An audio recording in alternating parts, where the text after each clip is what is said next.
భర్తలో నీ భార్య అందంగా ఉన్నప్పుడు, ఆరోగ్యంగా ఉన్నప్పుడు, దేవతలా ఉన్నావు అని మెచ్చుకోవడం కాదు.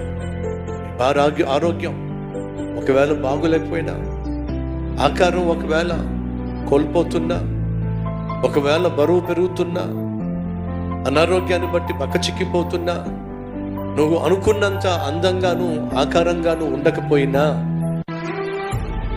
నీ భార్యను ప్రేమించాల్సినటువంటి బాధ్యత నీకుంది.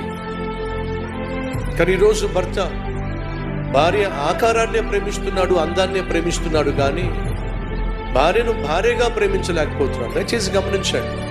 ఈ అందం కావచ్చు, ఆకారం కావచ్చు, ఆరోగ్యం ఉన్నంత వరకే. నీకు కావచ్చు, నీ భార్య కావచ్చు. నువ్వు ప్రేమించాల్సింది అందాన్ని కాదు, నువ్వు ప్రేమించాల్సింది నీ భార్యను. నీ భార్య అనే ఒక వ్యక్తిని నువ్వు ప్రేమించాలి.